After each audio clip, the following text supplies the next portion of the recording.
దివ్యవాణి TV ప్రేక్షకులందరికీ యేసు నామములో శుభాలు తెలియజేస్తూ నా స్వరం యేసు కోసమే అనే ఈ దివ్యవాక్కు కార్యక్రమానికి మిమ్మల్ని అందరినీ మరొక్కసారి ప్రేమతో ఆహ్వానిస్తూ ఉన్నాము. ఈరోజు పరిశుద్ధాత్మదేవుడు మనకి ప్రేరేపించిన వాక్య ధ్యానాంశం బాలుడు కాదమ్మా భగవంతుడు. అంటే ఇంకొన్ని రోజుల్లో మనము ప్రపంచవ్యాప్తంగా ఒక గొప్ప పండుగను కొనియాడబోతూ ఉన్నాము. అదేంటి అని అంటే కళ్ళు మూసుకొని ఇట్టే చెప్తారు చిన్నపిల్లలు కూడా. అదేంటి అంటే క్రిస్టమస్, క్రైస్ట్ మాస్, క్రీస్తు పుట్టిన పండుగ. ప్రపంచవ్యాప్తంగా మనం కొనియాడుతూ ఉన్నాము. ఈ బాలుడు భగవంతుడు అని చెప్పకూడదు. ఎందుకు అంటే చనిపోయినప్పుడు మనకి రక్షణ వచ్చింది కాబట్టి, ఆ దేవాతి దేవుడు అంటే యేసుప్రభుల వారు మనుష్య రూపుడు కాబట్టి చనిపోయిన తర్వాత పునరుత్థానమైన తర్వాత దేవుడయ్యాడు. అయితే అప్పటి వరకు దేవుడు అని ప్రకటించొద్దు అని చెప్పలేదండి పరిశుద్ధమైన గ్రంథము. ఎందుకంటే చాలామందిని మనం చూస్తూ ఉన్నాం ఈ రోజులలో. డిఫరెంట్ వర్గాలు, కొన్ని వర్గాలు అడుగుతూ ఉంటాయి.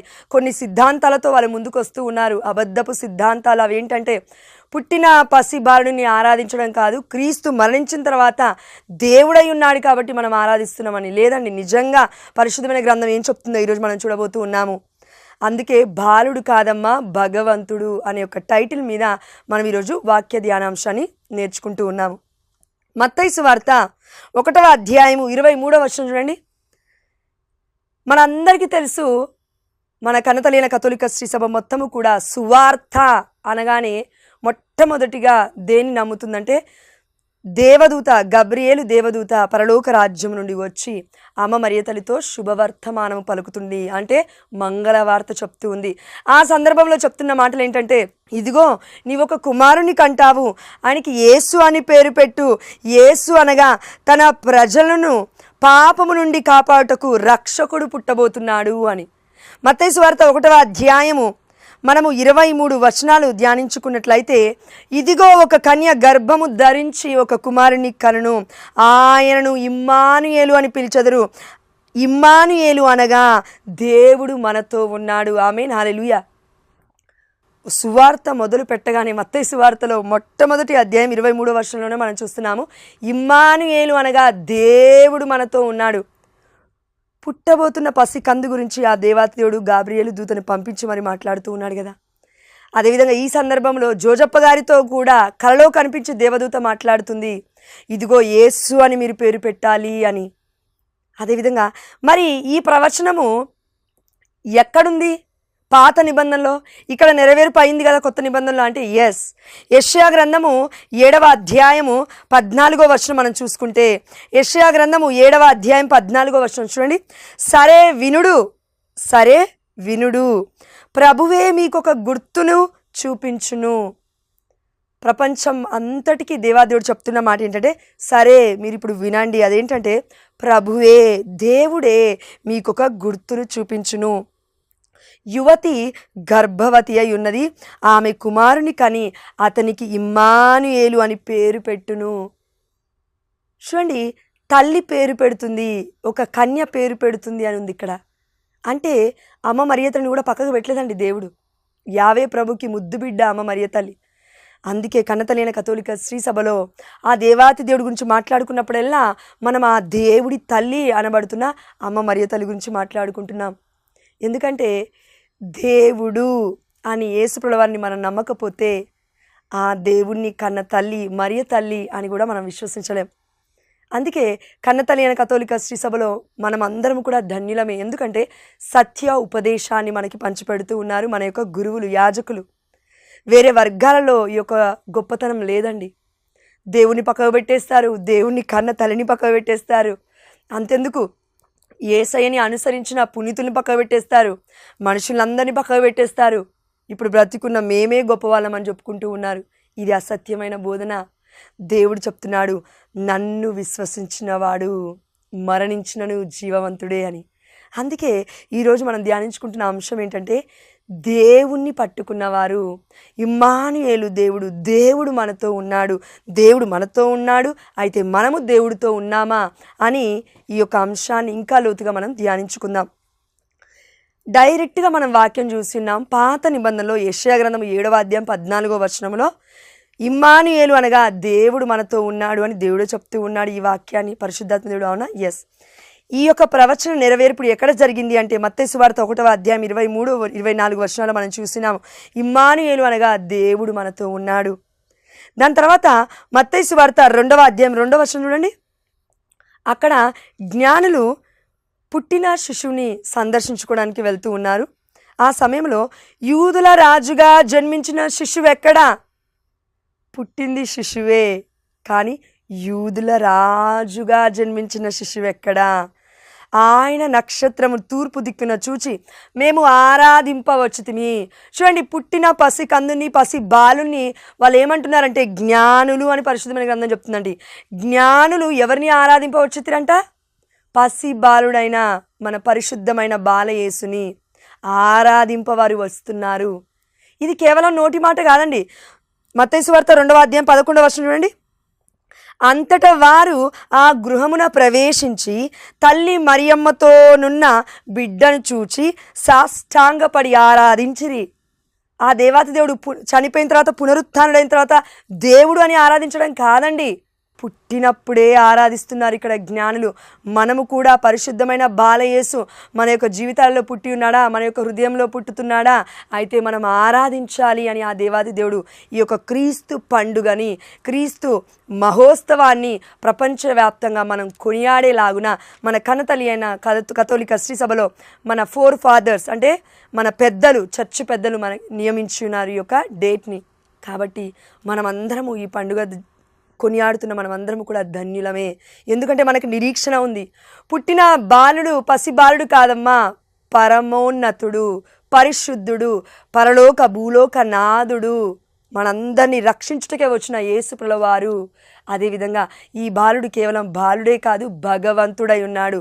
అందుకే మనం చూసినాము యెషయా గ్రంథము 9వ అధ్యాయము, యెషయా గ్రంథము 9వ అధ్యాయము 6-7 వచనాలు ఒకసారి చూడండి. మనకొక శిశువు జన్మించెను. ఏ శిశువు? బాలయేసు గురించి ఆల్రెడీ పాత నిబంధనలో ఉంది. మనకొక శిశువు జన్మించెను, మనమొక కుమారుని బడసితిమి, అతడు రాజ్య భారము వహించును. ఆశ్చర్యకరుడైన సలహాదారుడు, బలాఢ్యుడైన దేవుడు, శాశ్వతుడైన జనకుడు, శాంతికరుడైన రాజు అని అతడికి పేరిడుదురు. చూడండి, యేసు ప్రభువారిని మనం ఏమంటాం? శాంతికి మూలం, శాంతి సమాధానానికి కర్త, నీతిగల రాజు, శాంతిగల రాజు. అందుకే మత్తయి సువార్తలో జ్ఞానులు దర్శిస్తున్నప్పుడు ఏమన్నారు? యూదుల రాజుగా జన్మించిన శిశువు ఎక్కడ? ఇక్కడ చూడండి, దేవుడు ముందుగానే చెప్తూ ఉన్నాడు, ఆశ్చర్యకరుడైన సలహాదారుడు, బలాఢ్యుడైన దేవుడు, శాశ్వతుడైన జనకుడు అంటే తండ్రి యెహోవా కుమారుడు, శాంతికరుడైన రాజు. మన యేసు ప్రభువారి గురించి ఈ ప్రవచనాలన్నీ కూడా పాత నిబంధన మొత్తం అండి, ధర్మశాస్త్ర గ్రంథము, ప్రవక్తల గ్రంథాలు మొత్తము కూడా యేసు ప్రభువారు రానున్నాడు అనే ప్రబోధించాయి. ఈ ప్రవచన నెరవేర్పులన్నీ అమ్మ మరియ తల్లి గర్భము ద్వారా నెరవేరుతున్నాయి అనే విషయాన్ని కూడా మనం గుర్తుపెట్టుకోవాలి. అదేవిధంగా జ్ఞానాన్ని చూసి మనం నేర్చుకోవాల్సిన విషయం ఏంటంటే మత్తయి సువార్త 2:11 మనం చూసినాము. ఆ గృహమున ప్రవేశించి వారు మరియ తల్లితో ఉన్న బిడ్డను చూసి సాష్టాంగపడి ఆరాధించిరి. మన కన్నతల్లి అయిన కథోలిక శ్రీ సభ అందుకే మరియ తల్లి మధ్యస్థ ప్రార్థన అడుగుతుంది. తల్లిని మనం పూజించట్లేమండి, ప్రేమిస్తూ ఉన్నాము, గౌరవిస్తూ ఉన్నాము, అధికమైన గౌరవాన్ని ఇస్తూ ఉన్నాము. కాబట్టి ఇమ్మానుయేలు అనగా దేవుడు మనతో ఉన్నాడు. దేవుడు పసిబాలుడు అని ఇంకెక్కడెక్కడ సంబోధింపబడిందో మనం ఇప్పుడు చూద్దాం. యోహాను సువార్త 20వ అధ్యాయము 28-29 వచనాలు చూడండి. అప్పుడు యేసు తోమాతో, నీ వ్రేలు ఇక్కడ ఉంచుము, నా చేతులు చూడుము, నీ చేయి చాచి నా ప్రక్కలో ఉంచుమనగానే అవిశ్వాసి అయిన తోమాతో దేవుడు పలుకుతున్న మాటలు ఏంటంటే, ఇదిగో నువ్వు నన్ను విశ్వసించట్లేదు కదా తోమా, అయితే నీ యొక్క చేతులను నా గాయములలో ఉంచుమనగానే అప్పుడు తోమా గారు యేసయ్య గాయలో ఉంచిన తర్వాత విశ్వసిస్తూ ఉన్నాడు. అప్పుడు ఏమంటున్నాడో చూడండి. అప్పుడు తోమా, నా ప్రభు, నా దేవా అని పలికెను. చూడండి, నా ప్రభు, నా దేవా. దేవా ప్రభు అనగా అర్థం ఏంటంటే దేవుడు. My lord, my God. My lord అన్నా దేవుడే, మై గాడ్ అన్నా దేవుడే. ఇంగ్లీష్లో బైబిల్లో ఉంటుంది, ఇక్కడ తెలుగులో నా ప్రభు, నా దేవా. అయితే దీని గురించి ఎందుకండి అంటే చూడండి, 29వ వచనం, నీవు విశ్వసించినది నన్ను చూచుట వలన కదా, చూడకయే నన్ను విశ్వసించువారు ధన్యులు. ఇప్పుడు అమ్మ మరియ తల్లి, అదేవిధంగా జోజప్ప గారు ఒక గృహంలో ఉండడం, లేదంటే ఆనాడు జ్ఞానులు వెళ్ళినట్లుగా పరిశుద్ధమైన బాలయేసు పుట్టగానే ఇప్పుడు మనం వెళ్ళట్లేమండి. అంటే మన కళ్ళ ముందు లేరు. ఇప్పుడు 2000 సంవత్సరాల ముందు ఇది జరిగింది. అయితే తోమా వలె అనేక మంది అవిశ్వాసంలో ఉంటాము. అందుకే దేవుడు అంటున్నాడు, చూసి ఎవరైనా విశ్వసిస్తారు, కానీ చూడక విశ్వసించు వారే ధన్యులు, చూడక విశ్వసించు వారే దేవుడి పుత్రికలు పుత్రులు అని పరిశుద్ధమైన గ్రంథము చెప్తుంది.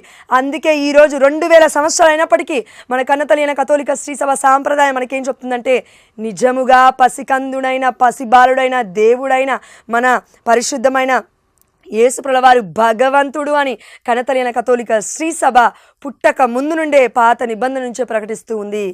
అందుకే మనం చూసినాం, ఆది కాండములో మమ్ము పోలి ఇప్పుడు మానవుని చేస్తామన్నారు, కానీ నన్ను పోలి అనేదంటే యేసుప్రభువారు ఉన్నారు. తండ్రి కుమార పరిశుద్ధాత్మ దేవుడి యొక్క రూపంలో మనల్ని దేవుడు చేసుకుంటున్నాడు. అయితే ఇప్పుడు యేసుప్రభువారు దేవుడి యొక్క మహిమలో ఉన్నారు. ఆ దేవుడికి ఇప్పుడు ఒక రూపాన్ని అమ్మ మరియ తల్లి గర్భము ద్వారా రక్తము మాంసపు ముద్దగా ఏర్పడి తన గర్భములో పరిశుద్ధాత్మ దేవుడు దిగిరావడం ద్వారా సర్వోన్నతుని శక్తి అమ్మ మరియ తల్లిపై ఆవహించడం ద్వారా పసి బాలుడికి జన్మనిస్తూ ఉంది అమ్మ మరియ తల్లి, ఆ దేవాతి దేవుడి కుమారుడికే. అందుకే శాశ్వతుడైన జనకుడు అనగా యెహోవా తండ్రి కుమారుడు యేసుప్రభువారు. అదేవిధంగా కుమార్తె అని ఎవరి గురించి అనేది చెప్పబడింది పరిశుద్ధమైన గ్రంథంలో అంటే అమ్మ మరియ తల్లి రాజకుమారి అని, అంటే రాజుకి కుమారి. అమ్మ మరియ తల్లి యెహోవా తండ్రికి కుమారి.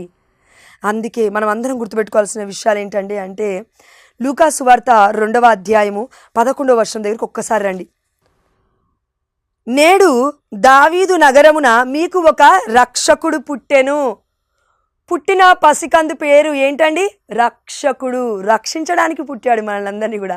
పసికందు రక్షించగలుగుతాడా అండి? తనను తానుగానే రక్షించుకోలేడు. కానీ దేవుడు అంటూ ఉన్నాడు, నేడు ఈరోజు దావీదు నగరము అనగా బెత్లహేమున మీకు ఒక రక్షకుడు పుట్టెను, ఆయన క్రీస్తు ప్రభువు. చూడండి, ఇక్కడ కూడా వాక్యం క్లియర్గా సెలవిస్తుంది, క్రైస్ట్ ఈజ్ లార్డ్. ప్రభువు అనగా దేవుడు. పుట్టిన పసికందుకి పేరేమని పెడుతున్నాడు దేవుడు అంటే యేసు రక్షకుడు. అవును, అదేవిధంగా పుట్టింది కేవలం సాధారణమైన వ్యక్తి కాదు, దేవుడై ఉన్నాడు. అందుకే ప్రభువు అని పరిశుద్ధమైన గ్రంథం ఇక్కడ చెప్తూ ఉంది. 12వ వచనం చూడండి, శిశువు పొత్తి గుడ్డలలో చుట్టబడి పశువుల తొట్టిలో పరుండబెట్టబడి ఉండుట మీరు చూచెదరు, ఇదే మీకు ఆనవాలు అనను. అక్కడికి గొల్లలకి దేవదూత దర్శనమిచ్చి చెప్తూ ఉంది కదా, అందుకు ఈ సందర్భం. 13వ వచనము, వెంటనే పసికందు పుట్టగానే వెంటనే ఆ దేవదూతతో పరలోక దూతల సమూహము ప్రత్యక్షమై సర్వేశ్వరుని ఇట్లు స్తుతించెను. దేవుని ఏమని స్తుతిస్తున్నారు చూద్దాం రండి. 14వ వచనము, మహోన్నత స్థలములలో సర్వేశ్వరునికి మహిమ, భూలోకమున ఆయన అనుగ్రహమునకు పాత్రులకు వారికి శాంతి కలుగునుగాక. శాంతినిచ్చేది ఎవరండి మనకి? ఇప్పటివరకు నేర్చుకున్నాం కదా, శాంతికర్త సమాధానకర్త మన యేసుప్రభువారు. మహోన్నత స్థలములలో సర్వేశ్వరునికి మహిమ, భూలోకమున ఆయన అనుగ్రహమునకు పాత్రులకు వారికి శాంతి కలుగునుగాక. ఈ పాట ఎక్కడో విన్నట్టుంది కదా. మన కన్నతల్లి అయిన కథోలిక శ్రీ సభలో మహిమ గీతంలో మనం పాడతామండి ఈ పాటను. మహోన్నత స్థలములలో సర్వేశ్వరునికి మహిమ, భూలోకమున ఆయన అనుగ్రహములకు పాత్రులకు వారికి శాంతి కలుగునుగాక. ఈ పాట డైరెక్ట్గా బైబిల్లో ఉంది. కాబట్టి ఆ దేవాదేవుడు మనందరికీ ఏమని చెప్తున్నా అంటే, నేను దేవుడనై ఉన్నాను. యేసుప్రభువారు అని చెప్తున్నారు మనకి. నేను దేవుడనై ఉన్నాను, ఐ ఆమ్ ద లార్డ్. నేను ప్రభువుడనై ఉన్నాను. నేను కేవలం పుట్టింది పసి కందువలే, ఏదో మీరు నన్ను ఆరాధించగానే నాకు ఏదో ఆరాధన వస్తుందని కాదండి దేవుడు మనకి చెప్పేది. మనము ఆనందించాలి, సత్యాన్ని మనం తెలుసుకోవాలి. అందుకే చూడండి, జ్ఞానులు, ఈ లోకంలో ఉన్న జ్ఞానులు, రాజులు జ్ఞానులుగా ఆ దేవాదేవుడు మనకి పరిశుద్ధమైన గ్రంథంలో పరిచయం చేపిస్తూ ఉన్నాడు. ఎందుకు జ్ఞానులు అన్నారంటే వారు నిజమైన ఆరాధికుని, నిజమైన దేవుణ్ణి సత్యమైన ఆరాధనని వాళ్ళు తెలుసుకొని గృహమున ప్రవేశించి మరియ తల్లితో ఉన్న బిడ్డను చూసి సాష్టాంగపడి ఆరాధిస్తున్నారు. మనము కూడా ఈరోజు నిజంగా ఆనందించాలి అంటే కనతలైన కథోలిక శ్రీ సభలో ఉండి మరియ తల్లి మధ్యస్థ ప్రార్థన అడుగుతూ ఆ దేవాతి దేవుణ్ణి పసిబాలుడు అని కాకుండా పరిశుద్ధుడు, పరమోన్నతుడు, మన ప్రభువు అని ఎవరమైతే విశ్వసించి మనము ఆరాధిస్తామో, ఈ క్రీస్తు, ఈ యేసు మన రక్షకుడు అని ప్రపంచవ్యాప్తంగా మనం ఇంకను చూడకపోయినప్పటికీ విశ్వసించి ప్రార్థిస్తామో, చూడకపోయినప్పటికీ నమ్మి ఆ దేవాతి దేవుని మహిమపరుస్తామో, ఆరాధిస్తామో, వారినే ఆ దేవాదేవుడు అంటున్నాడు నా బిడ్డలు అని. అందుకే మన లూకా సువార్త 2:14 ఇప్పుడే మనం చూసాము. ఎలా ఆరాధిస్తున్నారు దేవదూతలే ఆరాధిస్తున్నారండి దేవుణ్ణి. మరి మనం ఎందుకండి పుట్టిన పసి కందుని, పసి బాలుని, మన పరిశుద్ధుని అక్కడ క్రిబ్కి ఆ యొక్క 4 గోడలకి మొత్తం సమర్పిస్తూ ఉన్నాము. హృదయంలోకి రావాలి. అందుకే మనం క్రీస్తు పండుగని, ఈ యొక్క క్రిస్టమస్ని మనం ఎలా కొనియాడుతూ ఉన్నాము. ఏ గుడిలోనో పుడితేనో కాదు జయంతి, యేసు నా గుండెలో పుడితేనే క్రీస్తు జయంతి. చూడండి, ఎక్కడో పుడితే కాదు, నా గుండెలో దేవుడు పుట్టాలి. గుండెలో ఎలా అండి పుట్టేది? వాక్యము ధ్యానించడం ద్వారా, వాక్యము చదవడం ద్వారా సత్యము మనకి అర్థమై మనము స్వతంత్రులుగా జీవించడానికి ఆ దేవాదేవుడు మనకి సహాయపడతాడు. ఎందుకంటే వాక్కు దేవుడై ఉన్నాడు. యోహాను సువార్త 1:1 ఆదిలో వాక్కు ఉండెను, ఆ వాక్కు దేవుడి వద్ద ఉండెను, ఆ వాక్కు దేవుడాయెను. యోహాను సువార్త 1:14 ఆ వాక్కు మానవుడై మన మధ్య నివసించను. మన మధ్యలో నిజంగా దేవుడు నివసించాడు 2000 సంవత్సరాల ముందు. ఇప్పటికీ కూడా నివసిస్తున్నాడు. ఎలా? వాక్య రూపంలో. ఇప్పటికీ కూడా ఎక్కడో వాక్య రూపంలో, బయట కాదు, మనలో నివసిస్తున్నాడు. ఎలా? ఇదిగో స్లీవ మరణములో. యోహాను సువార్త 19:34 మనం చూసినాము. యేసు ప్రభువారి యొక్క హృదయాన్ని పొడవగానే రక్తము నీరు స్రవించను. మనం పుట్టాము, క్రీస్తు సంఘం పుట్టింది. సంఘం అనగా మనమే, మనమందరము ఆ దేవాతి దేవుని మరి ఎలా స్వీకరిస్తున్నాం? దివ్యమైన శరీరముగా, దివ్యమైన రక్తముగా, క్రైస్ట్ మాస్, హోలీ మాస్, క్రీస్తు ఆరాధనలో మనం పాల్గొనడం ద్వారా, దివ్యమైన బలి పూజ విందులో మనం పాల్గొని ఆ దేవాతి దేవుణ్ణి చనిపోవడం మాత్రమే కాదండి, పుట్టడం మాత్రమే కాదండి, దివ్య సప్రసాద నాదుని మనలోకి మనం స్వీకరిస్తున్నాము. ఇది క్రీస్తు ఆరాధన, క్రిస్టమస్, క్రీస్తు పండుగ, పుట్టిన మహోత్సవం అంటే ఇదండి. క్రీస్తుని స్వీకరించకుండా మనం ఎన్ని తిన్నా, ఎన్ని తాగినా, ఎలా తందనాలాడినా ఆ జీవితం వ్యర్థము. నిజమైన యేసయ్యను మనం స్వీకరించకుండా, నిజమైన క్రీస్తుని యొక్క భోజనము మనం ఆరగించకుండా, క్రీస్తు పానము మనము తాగకుండా, మనం ఎన్ని తాగినా వ్యర్థమే, ఎన్ని తిన్నా వ్యర్థమే అండి. పండుగకి పరమార్థం ఉంది. అదేంటంటే మన హృదయములో ఆరాధన ఆ దేవాతి దేవుడికి మనం చేయగలగాలి. కాబట్టి ఈరోజు మనం చూస్తున్నాము, యేసు ప్రభువుని పుట్టిన పసికందుని, పసి బాలుడు కాదు, భగవంతుడు. బాలుడు కాదమ్మా, భగవంతుడు, ముల్లోకాలకి అధిపతి అని మనం చూస్తూ ఉన్నాము. ఎక్కడ అంటే ఫిలిప్పీలకు రాసిన లేఖ 2వ అధ్యాయము 6వ వచనం చూడండి. ఆయన ఎల్లప్పుడూ దైవ స్వభావమును కలిగి ఉన్నను. ఆయన అనగా యేసు ప్రభువారు ఎల్లప్పుడు అంటే ఎప్పటి నుంచి అండి? దేవుడి మహిమ దగ్గర నుంచి, అంటే మనం అందరం పుట్టక ముందు నుండి, మనమందరం చచ్చిపోయిన తర్వాత కూడా ఇప్పటికీ కూడా యేసు ప్రభువారు ఇంకా ఉన్నారు కాబట్టి, ఆ దేవుడై ఉన్నాడు కాబట్టి, ఆ దేవాతి దేవుని దేవుడు ఏమని చెప్తున్నాడు? పరిశుద్ధమైన గ్రంథం నుండి, పరిశుద్ధమైన వాక్యం, పరిశుద్ధాత్మ దేవుడి యొక్క ప్రేరణ చేత రాయబడింది ఈ వాక్యం. అవునా? ఎస్. ఏమని చెప్తున్నాడు? ఆయన ఎల్లప్పుడూ దైవ స్వభావము కలిగి ఉన్నను. పుట్టక ముందు దేవుడే, పుట్టిన తర్వాత దేవుడే, చనిపోయిన తర్వాత దేవుడే, నిన్ను నన్ను రక్షించుటకై ఈ లోకానికి కేవలం వచ్చాడు. అందుకే యేసుప్రభువు వారు మాట్లాడిన మాట ఒక గొప్ప అంశము. అదేంటంటే, పరలోక రాజ్యం నుండి దిగి వచ్చినది నేనే, ఈ జీవాహారమును మీరు భుజించండి. యోహాను సువార్త 6:35-48 కూడా మనం చూసినాం. నేనే జీవాహారమును, పరలోకము నుండి వచ్చింది నేనే, అయితే నేనే పరలోకానికి వెళ్తూ ఉన్నాను. అంటే నేను ఒక్కనే వచ్చాను పరలోకం నుంచి, ఇంకా ఎవడూ కూడా రాలేదు. అంటే దేవుడు మాత్రమే రాగలడండి. ఎందుకంటే ఈ యొక్క ప్రపంచంలో ఎన్ని లోకాలు ఉన్నాయో అన్ని లోకాలకి, అంధకారపు లోకానికి కూడా దేవుడు అయి ఉన్నాడు మన యేసుప్రభువు వారు. అందుకే విశ్వాస ప్రమాణంలో మనం చెప్తూ ఉన్నాము, చనిపోయిన తర్వాత విశ్రాంతి దినమున పాతాళమునకు దిగి మూడవ నాడు తిరిగి లేచెను. చూడండి, పాతాళలోకం మీద కూడా యేసయ్యకి అధికారం ఉంది. అందుకే ఇక్కడ వాక్యం చూస్తూ ఉన్నాము, ఆయన ఎల్లప్పుడూ దైవ స్వభావమును కలిగి ఉన్నను. దైవ స్వభావం కలిగే ఉన్నాడు పుట్టక ముందు నుండి కూడా. దేవునితో తన సమానత్వమును గణింపలేదు. దేవునితో అనగా ఇక్కడ యావే ప్రభువు అంటే తండ్రితో నేను సమానుణ్ణి, నేను తండ్రి కంటే గొప్పవాణ్ణి అని అనలేదండి. ఈ రోజున మానవులు మనం అంటుంటాం, కుమారుడు తండ్రి పోషించిన రీతిని బట్టి తండ్రి పొలం పనులు చేసి చేసి చేసి పోషిస్తే కుమారుడు ఒక సాఫ్ట్వేర్ ఇంజనీరింగ్ అయిన తర్వాత అంటాడు, డాడీ నేను సంపాదించే జీతము నువ్వు సంపాదించే సంవత్సరం జీతము నేను నెలలో సంపాదించి నీకు ఇస్తున్నాను అని. గర్వం అది, చిన్న చూపు అది. నీ తల్లి నీ తండ్రి కష్టపడి సంపాదించకపోతే, కష్టపడి నిన్ను నన్ను చదివించకపోతే ఇక్కడి వరకు వచ్చేవాళ్ళం కాదు. ఆ విషయం మర్చిపోతాం. కానీ దేవుడు అలా అంటాడు. యేసుప్రభువు వారు దేవుడితో తన సమానత్వాన్ని ఎట్టి పరిస్థితుల్లో కూడా గణింపలేదు. ఊహించట్లేడు యేసుప్రభువు వారు. అందుకే దేవుడు అంటున్నాడు చూడు, ఇది గ్రహింపవలసిన విషయము. ఏంటది? యేసుప్రభువు వారు దైవ స్వభావుడు, కానీ దేవుడైన యావే ప్రభుతో పోల్చుకోవట్లేదు, గణింపట్లేదు. అయితే ఇది గ్రహింపవలసిన విషయము. మనందరికీ, ప్రపంచానికి మొత్తం ఈ వాక్యం ఎవరైతే చదువుతున్నామో వారందరూ గ్రహింపవలసిన విషయం అదేంటి అంటే వినడం కాదు, గ్రహించాలి, హృదయంలో రాసుకోవాలి. అది గ్రహించడం అంటే. క్రీస్తు కేవలం రక్షకుడనే కాదు, ప్రభు అయి ఉన్నాడు, దేవుడై ఉన్నాడు, దైవ స్వభావము కలిగి ఉన్నాడు. పుట్టక ముందు, పుట్టిన తర్వాత, చనిపోయిన తర్వాత దేవుడై ఉన్నాడు. పరలోక భూలోక రాజ్యానికి అధిపతి అయి ఉన్నాడు.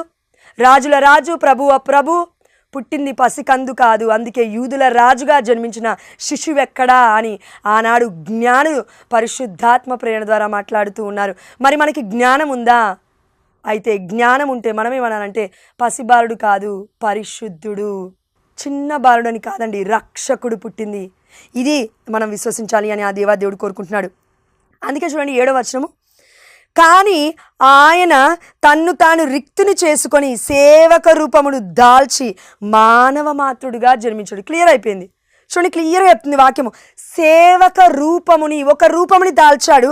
ఆ రూపం పేరేంటంటే మానవ మాతృడుగా జన్మించెను. అంటే దేవుడే మానవ మాతృడుగా ఈ లోకములో జన్మించాడు, తల్లి గర్భము ద్వారా, మన మరియ తల్లి మధ్యవర్తిత్వము ద్వారా. అందుకే మనమందరము కూడా మన మరియ తల్లిని మర్చిపోము.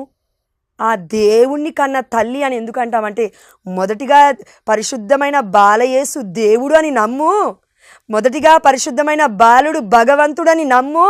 దాని తర్వాత ఈ పరిశుద్ధమైన బాలయేసుని కనింది ఎవరమ్మా అంటే మరియ తల్లి. ఆమె ఎవరో కాదు, దేవుడి తల్లి, థెయోటోకస్ అని ప్రపంచానికి మనం ప్రకటించగలుగుతాము. క్రీస్తు ప్రభువారు యేసయ్య దేవుడనే మనం నమ్మకపోతే మరి ఆ దేవుని కన్న తల్లిని మరియ తల్లి, దేవుడి తల్లి అని ఎలా చెప్పగలుగుతాం? చెప్పలేం. కాబట్టి ఈ యొక్క మొదటి భాగంలో మనం నేర్చుకున్న అంశం ఏంటంటే బాలుడు కాదమ్మా, భగవంతుడు. ఎక్కడెక్కడ ఉన్నాయి వాక్యాలు మనం ధ్యానించుకున్నాం. వీలైతే 2వ భాగంలో మనము మరి సంపూర్ణముగా మానవుడా, సంపూర్ణముగా దేవుడా అనే అంశాన్ని కూడా మనం ధ్యానించుకుందాం. చిన్ని ప్రార్థన చేసుకొని ముగించుకుందాం. పరిశుద్ధుడా, ప్రేమగలిగిన తండ్రి, బాలయేసు కేవలం చిన్నారి బాలుడు మాత్రమే కాదయ్యా, నీ ప్రణాళికలో మా అందరి కొరకున్న రక్షకుడు, దైవ స్వభావము కలిగిన దేవుడు. అయ్యా, మేము ఈ యొక్క జ్ఞానము కలిగి జీవించే కృపను దయచేయండి. అదేవిధంగా యేసు ప్రభువారు కేవలం మనుష్య రూపుడిగానే కాకుండా దేవుడై ఉన్నాడనే సత్యాన్ని మీరు మాకు ప్రకటించున్నారు. కేవలం చనిపోయినప్పుడు కాకుండా, రక్షణ మాత్రమే తీసుకొచ్చినప్పుడు కాకుండా, రక్తము చిందించినప్పుడు మాత్రమే కాకుండా దేవుడి ప్రణాళిక చొప్పున పుట్టాడు. కాబట్టి పుట్టక ముందు నుండి ఆ దేవాదేవుడు నీ యొక్క మహిమలో ఉన్నాడు. కాబట్టి నాయన, అందుని బట్టి నీకే సమస్త ఘనత, మహిమ, ప్రభావమును చెల్లిస్తూ మేమందరము కూడా నా తండ్రి క్రిస్టమస్ అనే యొక్క క్రైస్టమాస్ అనే ఒక దివ్యమైన బలి పూజలో దివ్యమైన ఆరాధికుణ్ణి యేసు ప్రభువారిని ఇంకను ఆరాధించే కృపను దాయిచ్చమని, దేవదూతల వలె మహోన్నత స్థలములలో మహిమ అని మేము ఎల్లవేళలా మీకు స్తుతి గీతములు పాడే కృపను మా అందరికీ దాయిచ్చమని, మా నాథుడైన యేసుక్రీస్తు అతి పరిశుద్ధమైన నామములో మేము అడిగినవన్నీ పొందుకున్నామని విశ్వసిస్తూ మీకు మహిమ చెల్లునుగాక మా ప్రియ పరలోకపు తండ్రి. ఆమేన్. హల్లెలూయా. పితా, పుత్ర, పవిత్రాత్మ నామమున ఆమేన్.